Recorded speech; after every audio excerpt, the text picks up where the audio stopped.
Are we live? What's good, great people? I am Ezel Moon, and thank you so much for joining me for the 1865 catch up. This is, in fact, where I interview comedians from the first 1865 festival. Just getting to rap with them about not only this festival, things that they have going on as well. So, tonight I'm joined by comedian Malika. This should be pretty awesome. And yeah, actually, oh my gosh, it's already here.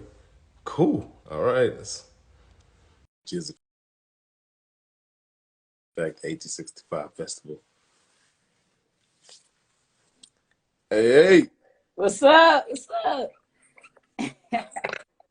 Not I'm much. How you good. been? I'm good. Yeah, Long, man. long Long time. time. I'll wait for I missed this right here.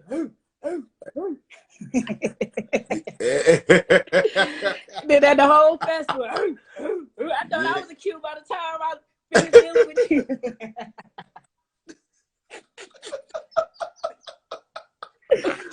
Man, yeah, man. It was, and look, it was a wild time. But I'm telling you, when I say Oh I had a man. great deal of fun, I haven't saw. I can't even lie. I feel like being around y'all made me a little bit funnier. You know, I started throwing a little jokes It in was like every being now and around again. cousins. You It was just know, like a bunch of cousins, man. lit, literally, and all Yeah, of them that was the funny. word. That's the worst part. It didn't matter which room you went into, you had a bunch of funny cousins, man. Exactly. So what's Oh been up man, since? What's been I up with started you my own since then? production company. I don't know if y'all can see Sneaker Chip Production. Yeah, yeah. Hey, I've been I set yeah. up a few shows since then. Been to another festival since then. I got some other stuff I'm in the works with right now that I'm trying to get started off for the summertime. But it's been good, man. A lot of good networking. It's funny kind of running into the same people. It's like family again. Once we see each other somewhere else, it's like, oh, there you go. So yeah, it's Almost there. Do you think you're gonna circle back oh around yeah. I mean to that's the festival again? you can't beat it. Good time and be able to crack jokes. Yeah, Like, come on. And plus, it's in my city, so yeah, I'm absolutely. definitely gonna be there. I'm Oh there. yeah. I'm there. Oh yeah. Oh yeah. You know, I was talking to a couple of comedians that have been out in Atlanta. I was wondering, from your perspective, talk to us about the Atlanta comedy scene. How does it help you grow? How does it help you thrive It's as an so many individual? different types of rooms here, and it's comedy constantly going on. Honestly, every day, if you want to perform, you could perform every day, multiple times a day, with multiple times throughout the evening. There's even Saturday open mics. You got Sunday. It's so many, and then it's so many different types of rooms. You got your hood rooms. You got those. But then you Of could go course. a whole on the Yeah, other of course. side where nobody looks like you. You know what I'm saying?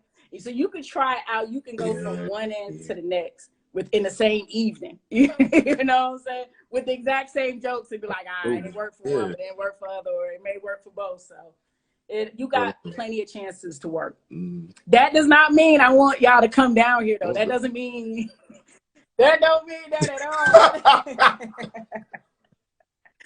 Stop Stop moving moving to to Atlanta, fam. Like, well, that's what we've been saying. It's so funny, man. Like, it's like the entire South has been telling everybody else, Yeah. stop moving here, y'all. Like Look, man. y'all just come I'm from going to New say it in York Spanish, to no Cali, mas. like I don't just know. Maybe if y'all don't understand no, English, no mas. Like, yeah, I'm going to say it in New York no terms. We full, mas. B. Like, you know what I'm saying? I ain't going to hold you. We full, son. Like, we ain't got no room. Hey, yo. Man, so I'm honestly, like, I've been thinking about some of the best moments for myself while at the festival, right? And one of them came while like just playing spades at like 4 in the morning with people. I was thinking for you, like, what do you feel like was your highlight, your standout moment right there, and like also your moment that you felt like you learned the greatest lesson from the festival? Okay, so My biggest highlight was being able to go from inside and perform and then turn around and be outside. You know what I'm saying? Like, that was just dope. And then you turn Yeah. around and go back Yeah. inside and perform. Like, it was being able to just be Yeah. able to have so many chances of being able to be on stage, whether you were supposed to be or not. You know, like, you can slide on. You know, they might have the open mic going on in the back right after you do your set on the inside. So that was really dope for me. The biggest thing was honestly learning from the director, the founder, the everything, Vanetta, like, to see things, know things went on, and to see her not miss a beat. Like, you wouldn't know. If you weren't there, you didn't see it, you had no clue something was not going right. You know what I'm saying? Like, to be able to see how the show got to go on, I still got to run this, I still got to keep everything smooth. That was probably the biggest thing I learned. Like, nothing stops it. Like, you got to keep going no matter what. Okay, that don't work. All right, I'm gonna move like water. I'm gonna find another creek, another crack to go through, you know? So that was the biggest thing for me, man. So do you feel like you'll take your knowledge from there and apply it to your own production company? And I even be calling her and harassing her. Like, right now, I'm supposed to be calling her, harassing her about some, you know, to learn some more. So I don't never see my name, like, oh, but she won't. You know, but you know, yeah, most definitely, because things do happen, you know. But as a professional, in order to keep the show rolling, like, you can't just break down right then and there. You know, if you tired, you can't just stop right then and there. You got to keep going, you know. So yeah, most definitely. I even take that into life, you know, in general. Yeah. You know, that's an amazing mindset to have, because sincerely speaking, people will take like the littlest thing. It could be a pebble, right? Man, you haven't even made it to the boulder yet, and they'll like just stop over the pebble. It's easy because it's safe. It's your safeguard coming in that comes in and is like, this is a little too hard. Let me just stop, you know. But honestly, it's like, you don't know what's over that one little push, you know what I'm saying? You don't know what's over there until you keep going. And it's just like, when you actually finish and accomplish, especially when you had those bumps in the roads, it just feels so much better, man. You know, it's just like, wow, I accomplished this. I know what I went through. You know, it makes it all worthwhile. What do you feel like has been the moment inside your comedy career where you felt like, dang, man, like, if I had not just persevered, I would not be here today? it was I will say, it's when I had started comedy back in like 2014, and I didn't pursue it like that. You know, nerves and just, you know, family, to be honest with you. So about like 2016, I stopped. So I was going through my own stuff. Mentally, I just was not there. I stopped. And it was crazy because it was 2018. I remember I was actually going to go, I was trying to get enrolled back into college. I was like wanting to open up my own maintenance company.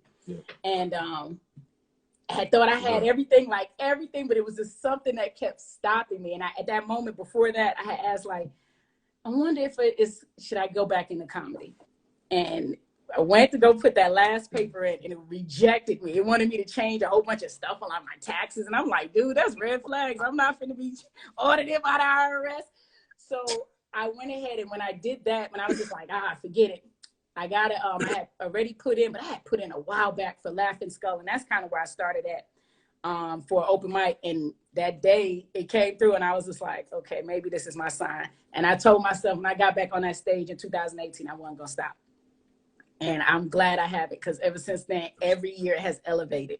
You know, every year I've done stuff that's just like, wow. You know, like last year was my first time ever doing my own shows, setting up my own shows, you know. So it was just like, oh, you could do this. You know, like, oh, hold on, you can do this, like, for real, for real.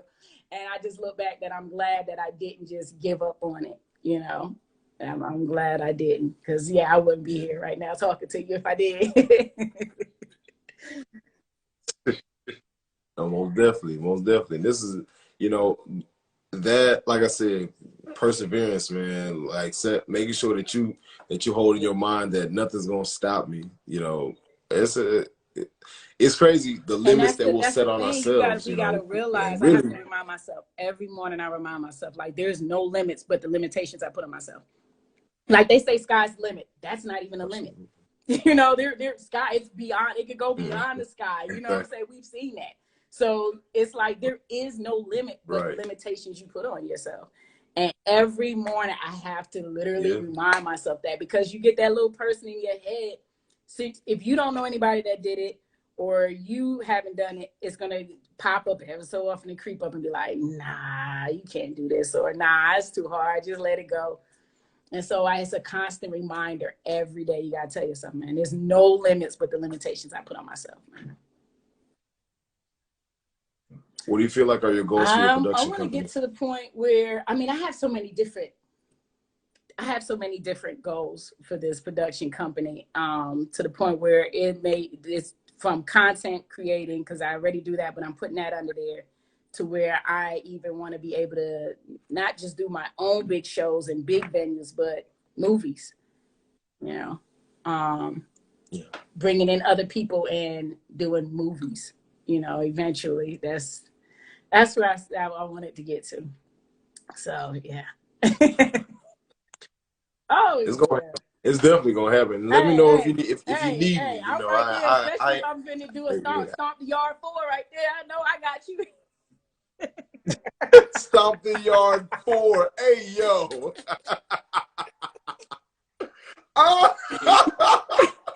Who doing Who's gonna be Chris Brown? Like, I don't know. Well, I might get, what you call it? What's the comedian? Burundi? I'm gonna get him to do it. We finna flip the script. Oh, my buddy. That's my buddy. I am weak. So we finna flip the script. No, for sure. Hey, man, I appreciate you joining me this evening for the 18 podcast. Ain't no thing. We're definitely gonna see each other again in Atlanta, though, for sure. Everything, man. I'm gonna have my purple, my sleeves gonna be cut off and everything. I can't take my shirt off because my oatmeal cream pie stomach, but that's okay though. The arms finna be out. The arms finna be out, boy. I'm ready for you. I'm gonna get a fake little Omega tattoo and everything on watch. Yo, you gotta chill. Oh my God, Oh, man, I'm gonna catch up with you though. Peace.